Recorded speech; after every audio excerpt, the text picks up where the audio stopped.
Hello students, welcome to my class. My name is Devanshi Joshi and I'm from ARIHANT College of Education. So today I'll be taking your class. So before going to our today's topic, let's discuss something else before that. So for that we have to go to the next slide. So let's go. Yes students, so you can see on your screens I have written a word which is economics. So now students, tell me, what do you mean by this subject, economics? Yes, try to guess. Yes, you can try.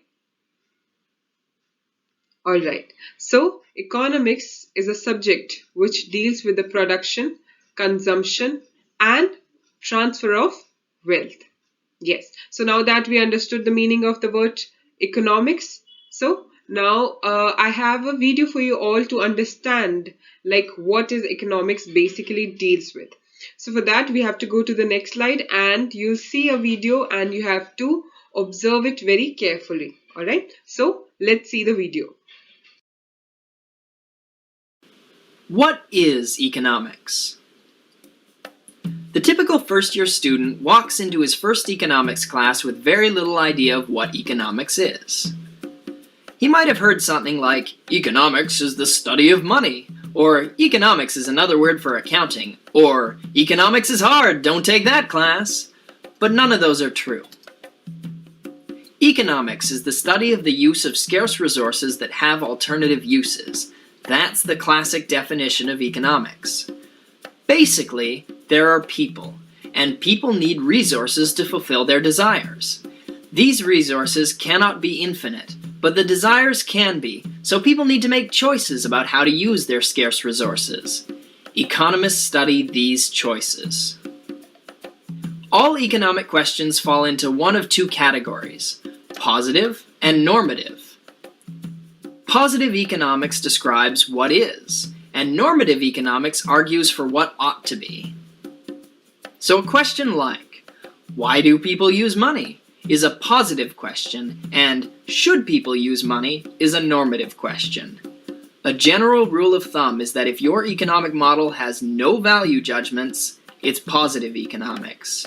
Whereas if it does have value judgments, it's normative economics, since to tell someone what he ought to do, you first have to judge what is best for him. Economics is also divided into microeconomics and macroeconomics. Microeconomics studies the behavior of individual agents and markets, while macroeconomics studies the behavior of the entire economy. Economists also have their own branch of statistics called econometrics that specialize to analyzing economic data. Since economic data usually comes from the real world and not from controlled experiments, econometrics faces mathematical challenges that other fields might not. The tools economists have developed to study human behavior have broad uses outside of what we would traditionally consider economics. Economists study not only markets, but things like crime, war, the family, religion, culture, politics, law, and even genetics. That's why it's not unusual to see papers by psychologists, sociologists, criminologists, political scientists, anthropologists, biologists, neuroscientists, or legal scholars being co-authored by economists. Yes students, so now that you have observed that video carefully, you got an idea of what is economics, right? So now here are two questions for you all. First one is, how can you help your country to grow economically? So now students, tell me, what can you do? Yes, you can invest in banks, very nice. You can put your money in banks, correct? What else? Yes, so and government is also earning from you, like indirectly, right? Yes, through taxes. Yes. So what else you buy in your daily life, whether it is a packet of chips or whether it's, vegetables or anything else, like even if you buy a 3 rupees pen, that also contains some tax which goes to the government. So government also, earn from that taxes, indirect taxes, correct? So yes, you can help by that, to grow our country economically. Very nice, students. Excellent. Now the second question is, state some names of bank present in our country. So state some names of different kinds of banks we see, like different banks we have in our country. So name them. Yes, SBI, correct. What else? Canara Bank, yes. And ICICI. Yes, give me more. Someone. Come on, come on, come on. Some more. Yes, Axis Bank. Correct. Very nice. What else? Yes Bank. Yes. Excellent. What else? Bank of Baroda. Very nice, students. You are brilliant. You know so many banks which are present in our country. Excellent. There are number of banks in our country, right? Yes. So now that we have discussed about economics, now that we have also discussed about the banks. So the topic for today is nationalization of banks. So let's move to that. Yes, students. So now that we have to know about nationalization of banks in our country, so for that we have to go to the past. All right. So let's go to the past. Let's sit on our time machines and let's go to our past to know what happened at that time. All right. Yeah. All right, students. So, what was the banking situation in India at that time? So, basically, it is like a private sector. Private sector has the monopoly system prevailed in the banking sector. It means the private sector only has bank, and they play an monopoly role. So what is monopoly? Monopoly, it means that control of only one thing. All right. For example, if we say, if we take a situation of nowadays, so we can say that railway in our country has a monopoly in the market, right? We can't see different kinds of companies who are running railways, right? Like for example, if we say airways, we have Air Asia, we have different kinds of companies that run airlines in our country, but we can't see like trains of that thing, right? So Indian Railways has a monopoly market in the railway field. Yes. So at the time, government sector has nothing. They didn't have any control over the banking system in India. All right. Yes, students. So now let's discuss about the Imperial Bank of India. So the Imperial Bank of India, which was IBI, was one of the oldest and the largest commercial bank in the Indian subcontinent and was subsequently transferred into the State Bank of India in 1955. Alright, so students, at 1955, the bank, which was named the Imperial Bank of India, so the name of that bank was changed into State Bank of India, which we see in today's date. Alright, so initially, as per its royal charter, it acted as the central bank of British India prior to the formation of Reserve Bank of India in 1950. So what the works of nowadays we see that comes under Reserve Bank of India. So at that time, all those works were done by the Imperial Bank of India before the formation of Reserve Bank of India. So now there were three presidency banks at that time in the British time. So the first one was the Bank of Bengal in 1806. Then we have the Bank of Bombay in 1840. And then we have the Bank of Madras in 1843. Yes, students.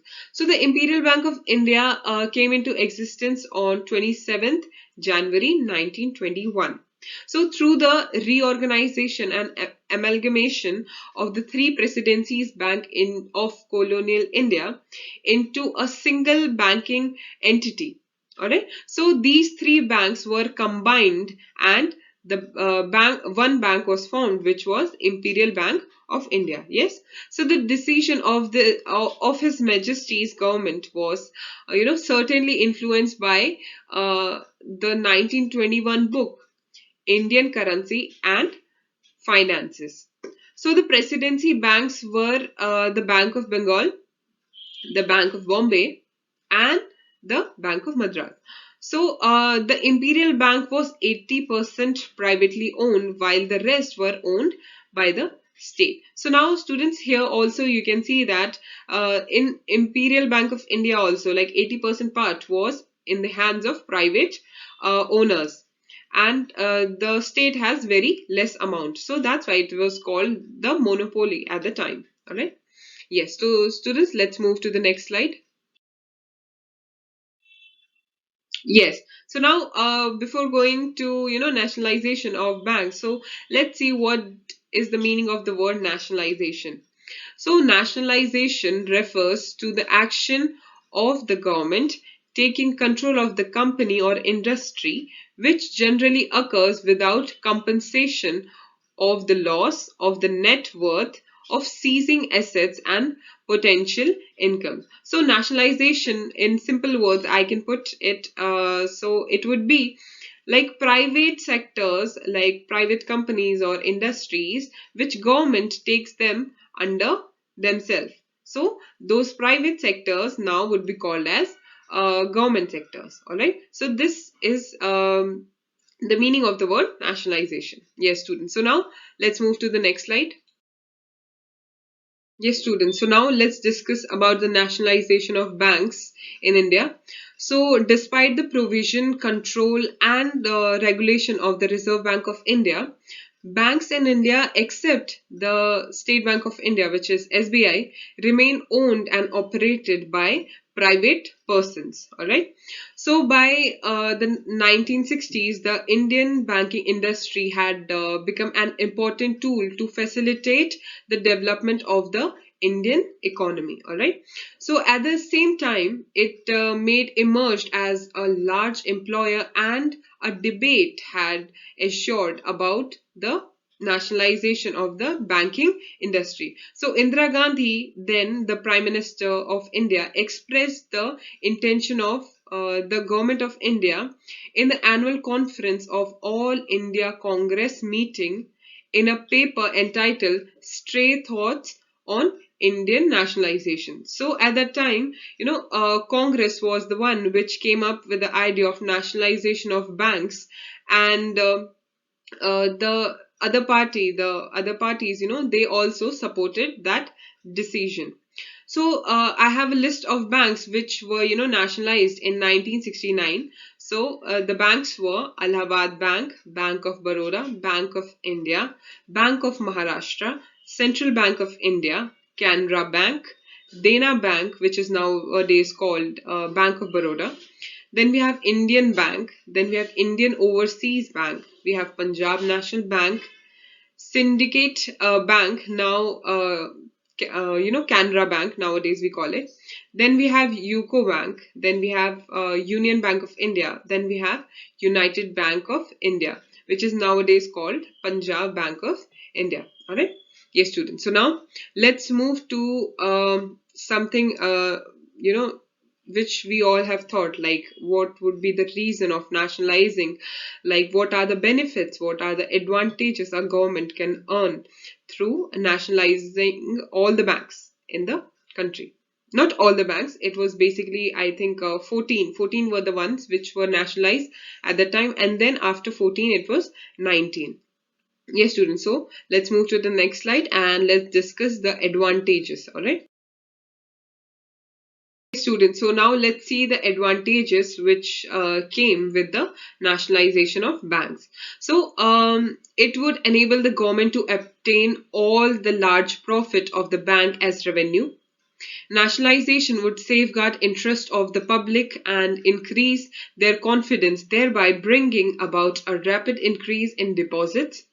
It would remove the concentration of economic power in the hands of a few industrialists. It would help in stabilizing the price level by eliminating scarcity of essential goods. It would enable the banking sector diversify resources for the benefits of the priority sectors.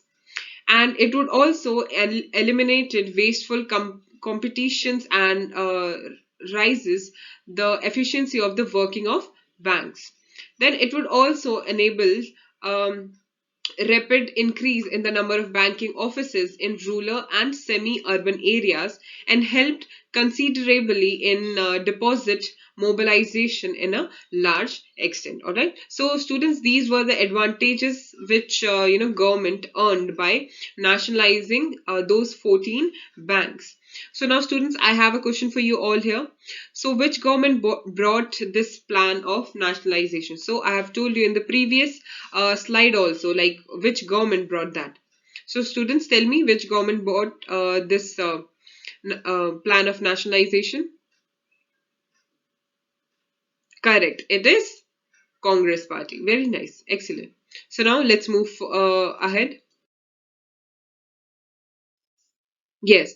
So there was a 20-point program at the time. So the program covers various socio-economic aspects like poverty, employment, education, housing, health, agriculture and land reforms, irrigation, drinking water, protection and empowerment of weaker section, consumer protection and environment. So a program was made on the basis of 20-point program, which solve all these socio-economic aspects. All right. So it was done by the Indira Gandhi government. Yes. So now students, what are the issues which were faced by the labor in the mills? So there are these four basic issues which we can see when a labor works in the mills or the industry. So first one is health issue. Second is more work, less money. Then third one is becomes debitor. Then fourth one is long hours of work. All right. Yes, students. So now let's move to the next slide. Yes. So now, student, let's discuss about the history of mills. So when we talk about mills or industries, one name comes to our mind, which is Jamshedji Tata. All right. So he was a very successful man. He started one of the earliest mill factories in mills in India. All right. So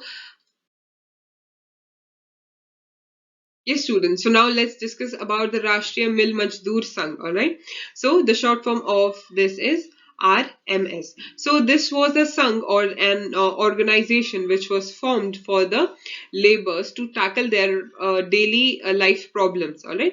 Because at that time, when Britishers left our country, many industries were shutted down, due to which laborers become unemployed, and it was became very harsh on them to survive in a country which was in a developing stage. So at that time, the people which are in this organization used to do jail bharo andolan. So the jail bharo andolan is a method of protesting for the cause. In this, the protesters voluntarily let themselves get arrested in order to fill the jails of the authority. In India, this tactic is commonly used in a peaceful way to protest against the authorities. All right. Yes. So it was done by the Rashtriya Mill Majdur Sangh at that time to fulfill their needs which they want from the government.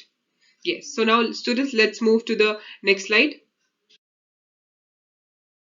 1947 में India को independent मिलता है और जितने भी industries उसका control britisher से Indian government के हाथ में आता है। बट तब से लेके अब तक मैन्युफैक्चरिंग सेक्टर इंडियन इकोनॉमी के अंदर में सबसे बुरी कंडीशन में है, और इसका सिंपल सा रीजन ये है कि इंडिया में पॉलिटिकल विल नहीं है इंडस्ट्रियल ग्रोथ को लेके, जिसका वजह से जितने भी पॉलिसीज इंडस्ट्री को लेके बने हैं वो कभी प्रॉपरली इंप्लीमेंट नहीं किए गए। चाइना और इंडिया को ऑलमोस्ट एक साथ ही इंडिपेंडेंट मिला था, बट अगर आप देखें आज का कंडीशन, चाइना एक ग्लोबल मैन्युफैक्चरिंग हब बन चुका है और वहीं पे इंडिया का जो मैन्युफैक्चरिंग या कह लीजिए इंडस्ट्रियल सेक्टर है वो बहुत ही बुरा चल रहा है इस समय। फिर भी अगर हम इंडिया को देखें तो इंडिया ने भी काफी इंप्रूवमेंट लाया है अपने इंडस्ट्रीज के अंदर में, और ये जो इम्प्रूवमेंट है वो स्टार्ट होता है 1991 पॉलिसी से ही।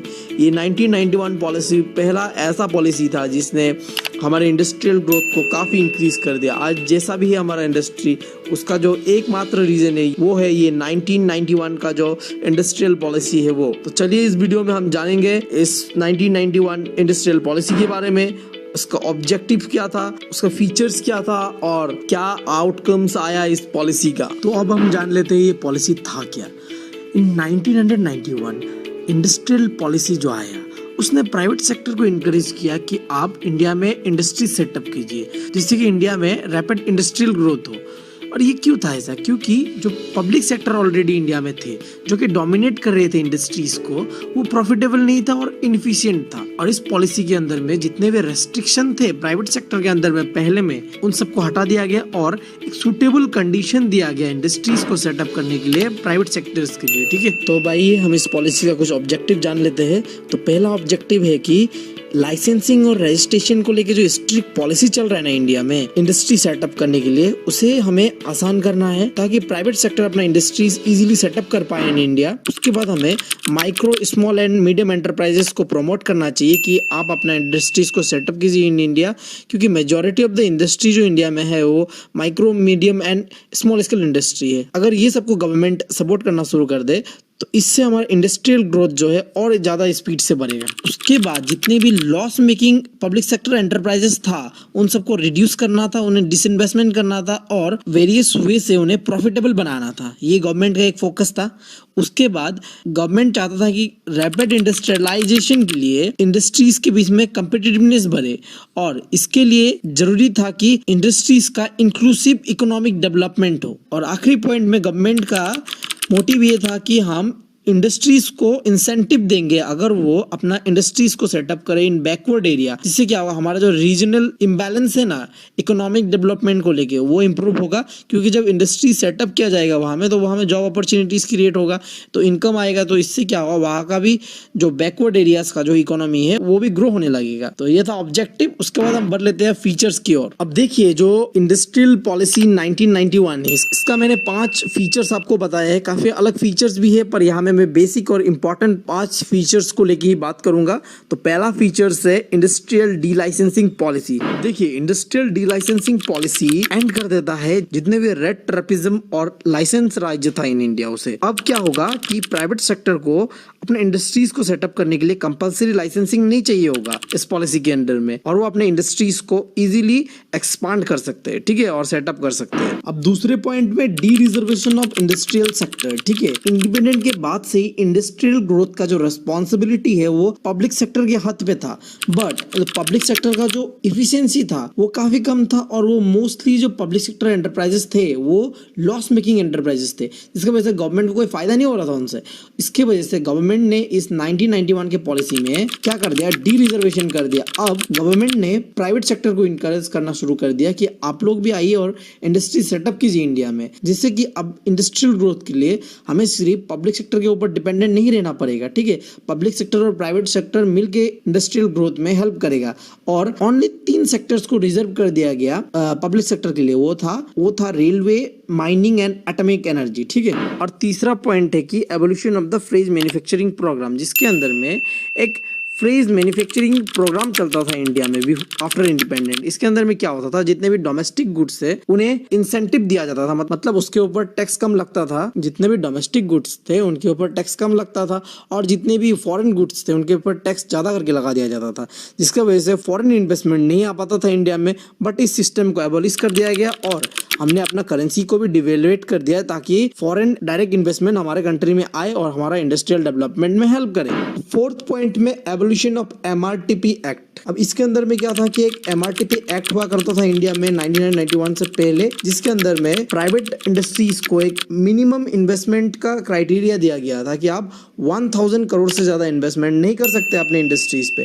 तो इस चीज को हटा दिया गया। अब क्या था कि प्राइवेट सेक्टर अपने हिसाब से इंडिपेंडेंटली अपना डिसीजन ले सकते थे, उन्हें कितना इन्वेस्टमेंट करना है नहीं करना है वो डिसीजन खुद से लेंगे वो, ठीक है। उसके बाद आखिरी पॉइंट में गवर्नमेंट ने सपोर्ट करना शुरू कर दिया जितने भी स्मॉल स्केल इंडस्ट्रीज था, ठीक है। अब इसका रीजन क्या था कि स्मॉल स्केल इंडस्ट्रीज इंडिया में काफी ज्यादा था as compare to large scale industries, और अगर स्मॉल स्केल इंडस्ट्रीज का ग्रोथ अच्छा हुआ तो इससे हमारे ओवरऑल इंडस्ट्रियल ग्रोथ में फायदा होगा, इसलिए गवर्नमेंट ने इसे सपोर्ट करना शुरू कर दिया। और इसको सपोर्ट करने के लिए गवर्नमेंट ने जो लार्ज स्केल इंडस्ट्रीज है उन्हें कहा कि आप स्मॉल स्केल इंडस्ट्रीज पे इन्वेस्टमेंट कीजिए, जिससे कि उन्हें कैपिटल मिलेगा और उस कैपिटल से वो अपने स्मॉल स्केल इंडस्ट्रीज को अपग्रेड कर सकेंगे और मॉडर्नाइज कर सकेंगे और इंडस्ट्रियल ग्रोथ में हेल्प होगा ओवरऑल। अब हम बात कर लेते हैं कि इस पॉलिसी का क्या पॉजिटिव आउटकम आया। तो देखिए इस पॉलिसी ने जो सबसे अच्छा काम किया ना, वो जो रेड टेररिज्म और लाइसेंसिंग राज्य इंडिया में चल रहा था उसे पूरी तरीके से खत्म कर दिया।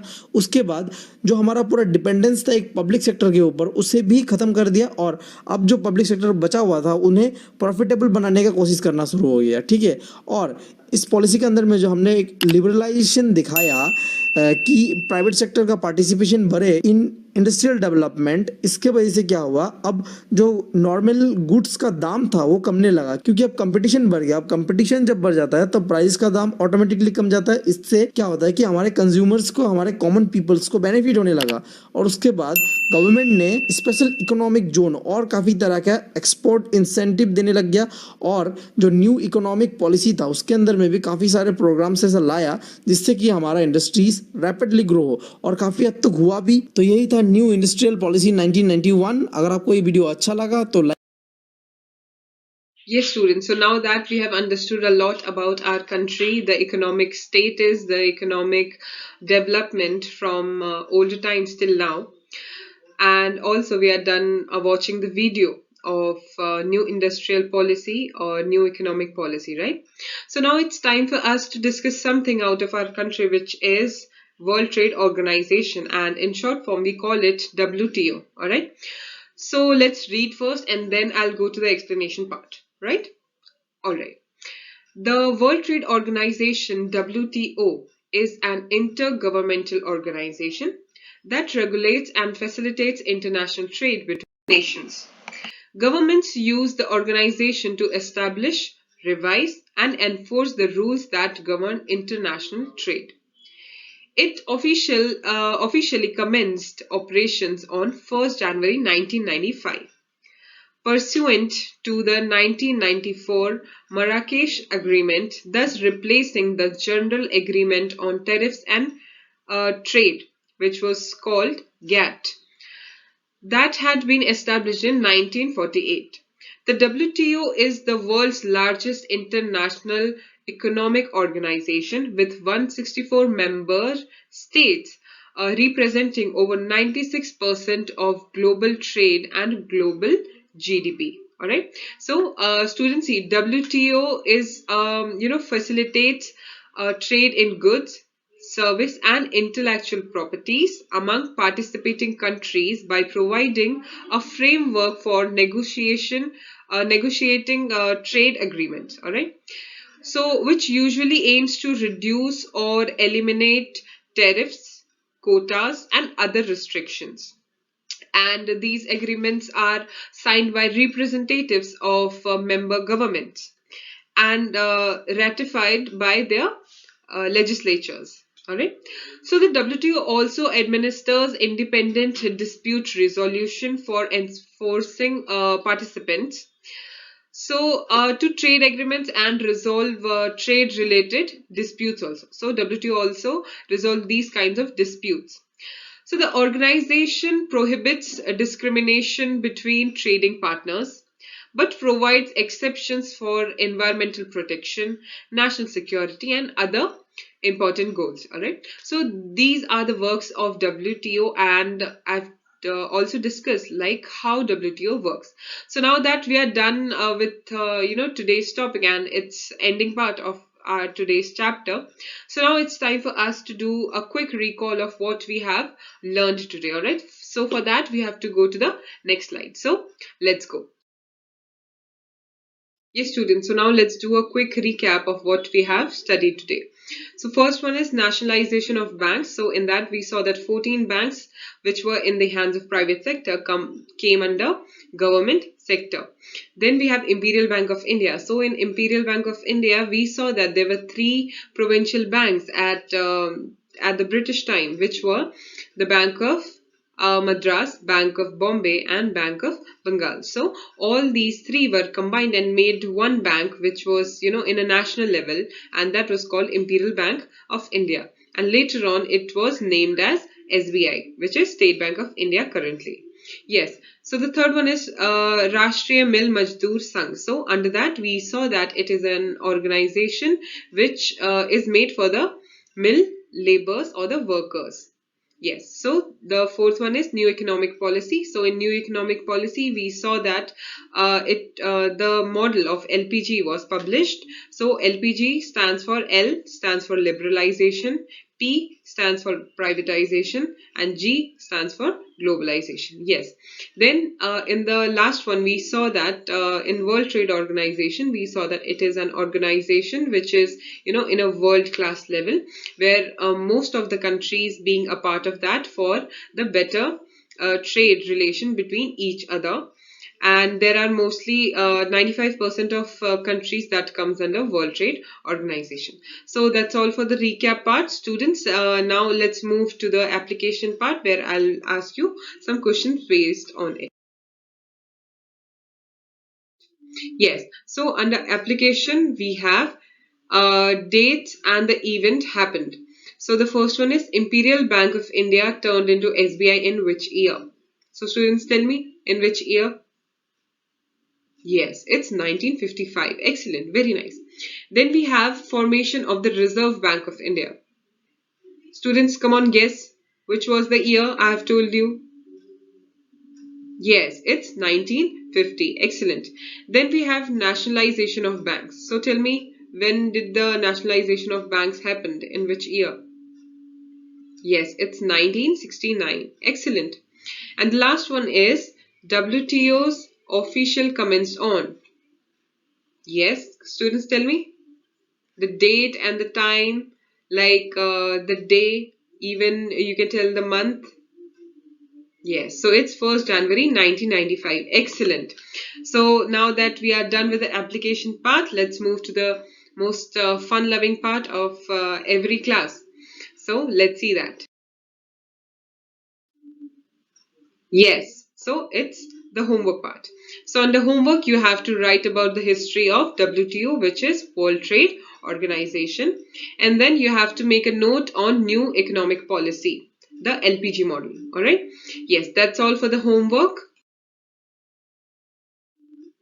Yes, students, thank you so much for attending my class and being such a nice students towards me. So I'll meet you in the next class. Till then, take care. Bye.